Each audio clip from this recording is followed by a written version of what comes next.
Pastor Marcus Whitfield adjusted his wireless microphone and surveyed the 3,000 faces filling every seat in Victory Life Church. 17 years of building this ministry had led to this moment, his most ambitious expose yet. Behind him, a massive screen displayed grainy photographs of weeping statues and supposed apparitions. Today I'm going to show you exactly how easy it is to fool good people, Marcus declared, his voice carrying that practiced authority that had made him famous across evangelical circles. For 17 years, I've been documenting the deception machine that preys on desperate Catholics. They want to believe so badly in their Mary worship that they'll accept any fabricated miracle. He clicked his remote, revealing a video of himself staging a fake healing at a Catholic shrine just last week. The congregation gasped as they watched Marcus coaching a supposed miracle recipient, teaching her exactly how to limp convincingly before her dramatic healing. "This woman isn't even Catholic," Marcus continued with a satisfied smile. "I paid her $300 to play the part. The priests never questioned it, never investigated. They just declared another miracle for their precious Virgin Mary." The applause was thunderous, exactly the response Marcus had expected after years of perfecting his anti-Catholic presentations. 3 days after his triumphant Sunday service, Marcus sat in the uncomfortable plastic chair of the pediatric emergency room, watching machines monitor his 80-year-old son Tyler's vital signs. The boy who had been reciting his lines for the school play just hours earlier now lay unconscious, his small body racked with seizures that had started without warning. "Mr. Whitfield, we need to discuss Tyler's condition." Dr. Sarah Chun approached with the kind of gentle urgency that made Marcus's stomach drop. The neurological symptoms appeared suddenly, and our initial scans show unusual brain activity patterns we don't typically see. Elena Whitfield gripped her husband's hand, her former Catholic upbringing surfacing in whispered prayers Marcus pretended not to hear. "Is he going to be okay?" she asked, her voice breaking on the last word. Dr. Chun hesitated, consulting her tablet. "We're running more comprehensive tests, but I'll be honest with you. Tyler's presenting with symptoms that don't match any standard diagnosis. His brain activity is unprecedented. We've called in specialists from Children's Hospital." Marcus stared at his son's pale face, feeling something he hadn't experienced in 17 years of ministry: complete helplessness. "How long until we know something definitive?" "The specialist should arrive within the hour," Dr. Chun replied softly. "I wish I had better answers right now." Dr. Patricia Newman from Children's Hospital delivered the news that shattered Marcus's world. "Tyler has a rare form of autoimmune encephalitis that's attacking his brain tissue. We've consulted with specialists at Mayo Clinic and Johns Hopkins. The progression is unusually aggressive, and traditional treatments aren't showing effectiveness." Marcus felt the blood drain from his face as Elena's sobs filled the sterile conference room. "What does that mean for his future?" he managed to ask. "Without significant improvement in the next few weeks, Tyler will likely experience permanent neurological damage. Memory loss, motor function impairment, possibly worse." Dr. Newman's voice carried the weight of delivering impossible news to desperate parents. That evening, Marcus stood before his bathroom mirror, staring at his reflection. "This is Satan's attack," he told himself firmly, repeating the words until they felt true. "The enemy knows my ministry is effective, so he's trying to destroy my family." He pulled out his phone and called his assistant. "Schedule another Catholic expose for next Sunday. Make it bigger than last week. I want every seat filled." Elena appeared in the doorway, tears streaming down her cheeks. "Marcus, how can you think about ministry right now? Our son is dying. Our son needs our faith to be strong," Marcus replied, adjusting his tie with practiced confidence. "I won't let Satan win by making me abandon God's calling on my life." Word of Tyler's condition spread through Victory Life Church faster than Marcus could control. By Thursday morning, his phone buzzed constantly, with concerned congregation members offering prayers and unsolicited advice. "Pastor Marcus, my sister-in-law, knows this Catholic prayer group," whispered Mrs. Henderson after cornering him in the church lobby. They've seen some amazing healings. Maybe we should try everything. The suggestion hit Marcus like a physical blow. We have the power of Jesus Christ, Mrs. Henderson. We don't need Catholic superstitions. But the questions kept coming. During his Wednesday night Bible study, usually attended by 200 faithful members, only 63 showed up. Those who came seemed distracted, their prayers lacking the usual enthusiasm. "Pastor, why isn't our prayer working for Tyler?" asked longtime member Robert Mills, his voice carrying doubt Marcus had never heard before. "We've been praying every day for a week." Marcus gripped the podium tighter. "God's timing isn't our timing, Robert. Faith means trusting even when we don't see immediate results." Later that evening, church treasurer Janet Walsh knocked on his office door with the monthly financial report. "Marcus, donations are down 30% this week. People are asking difficult questions about our recent Catholic expose, while Tyler is so sick." The weight of his congregation's wavering faith pressed down on Marcus as he stared at the declining numbers, Tyler's medical bills mounting on his desk. Marcus's phone rang at 6 in the morning with news that made his blood run cold. "Pastor, you need to see the Channel 7 Morning News," his assistant stammered. Right now, on screen, former Associate Pastor David Brennan sat across from investigative reporter Lisa Chun, holding a manila folder thick with documents. "For 3 years, I helped Marcus Whitfield stage fake Catholic miracles," David announced to the watching city. "We hired actors, created elaborate sets, even bribed supposed witnesses. Here are the receipts." The screen displayed bank records showing payments to the woman who had pretended to be healed at the Catholic shrine, along with detailed scripts Marcus had written for various fabricated testimonies. Elena appeared beside Marcus, her face pale as she watched their life crumble on live television. "You actually paid people to lie about miracles?" she whispered, her voice filled with horror he'd never heard before. "It was for ministry purposes," Marcus said weakly, but even as the words left his mouth, they sounded hollow. David continued his testimony. Marcus would study real healing testimonies from Victory Life Church, then create opposite scenarios to discredit Catholic practices. But the irony is, some of our own church healings that he claimed were real, those were staged too. Elena's sharp intake of breath cut through Marcus like a blade. Even our own church healings were fake. The weight of 17 years of deception crashed down on Marcus as Tyler's heart monitor beeped steadily from the bedroom upstairs. Sunday morning arrived with Victory Life Church's parking lot half empty. Marcus stood at the pulpit facing barely 800 congregants in a sanctuary built for 3,000, their faces a mixture of disappointment and betrayal. "I know you've heard the accusations," Marcus began, his voice lacking its usual commanding presence.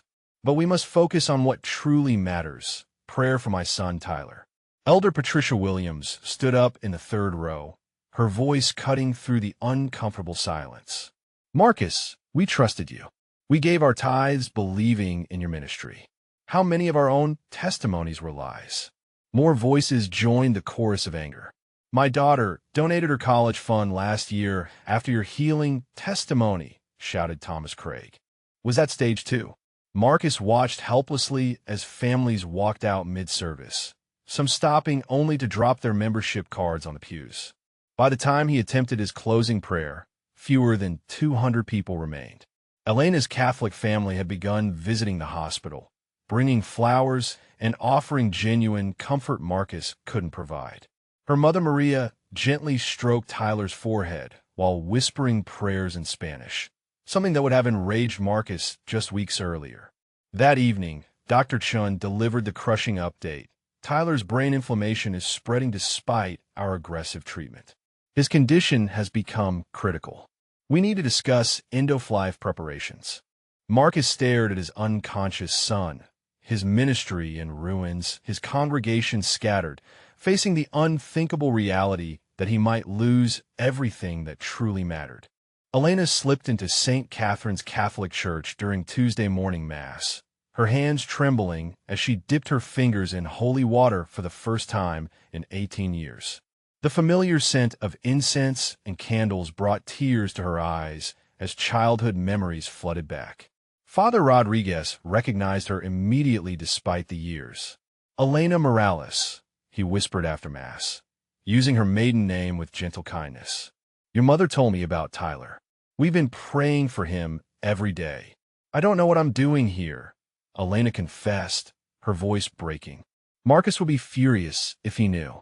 Sometimes we need to return to our roots when everything else fails," Father Rodriguez replied softly. "There's a prayer group that meets here every evening. Mothers who understand what you're going through." For the next week, Elena attended daily Mass and evening prayer sessions, finding peace she hadn't felt in years. The women welcomed her without judgment, sharing their own stories of faith during impossible circumstances. Marcus discovered her secret Thursday evening when he found a rosary in her purse while searching for his car keys. "What is this?" he demanded, holding the beads like contaminated evidence.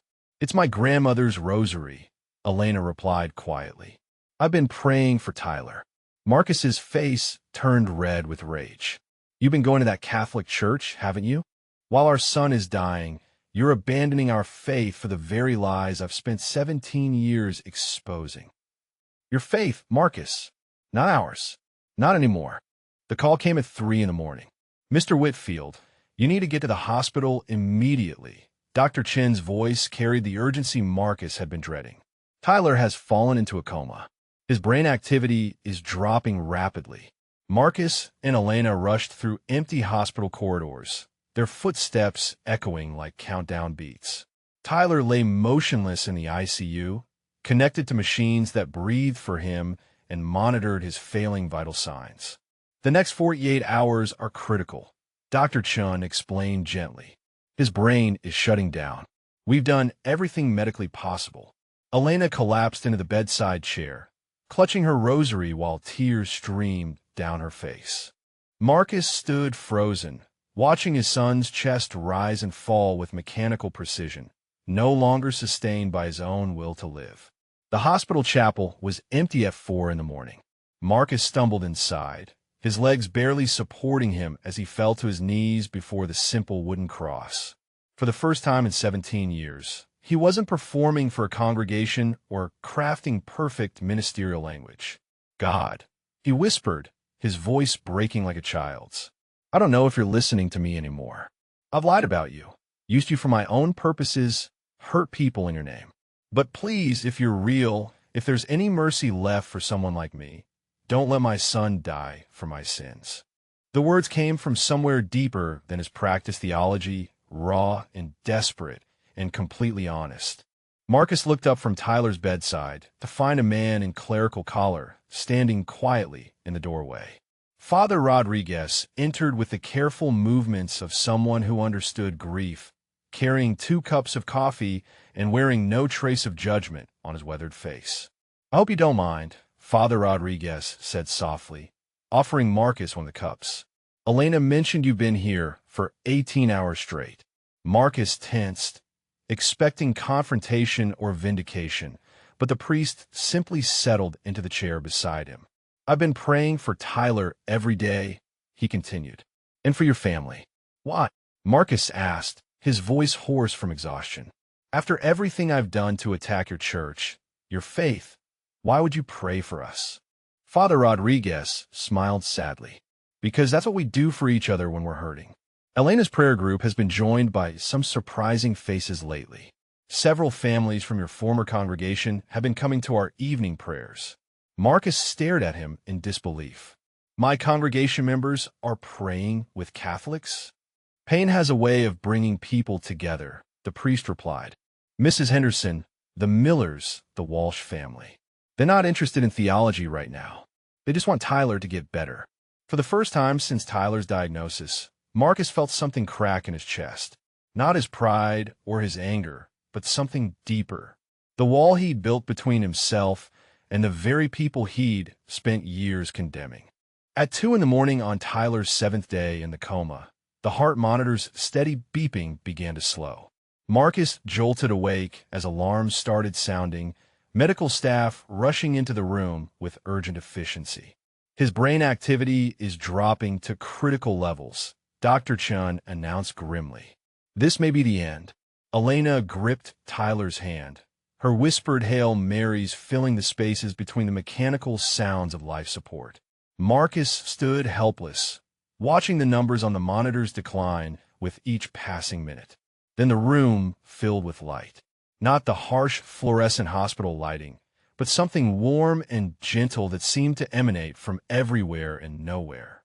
Marcus blinked, wondering if exhaustion was causing hallucinations, but the light remained steady and peaceful. She stood beside Tyler's bed, her presence unmistakable despite Marcus's 17 years of denying her existence. The Virgin Mary radiated maternal love so profound it took his breath away. She wore simple robes of blue and white, her dark eyes filled with infinite compassion as she looked down at Tyler's still form. No words were spoken, but Marcus understood everything. This child was loved beyond human comprehension. This family was held in grace despite their failures. This moment was pure mercy.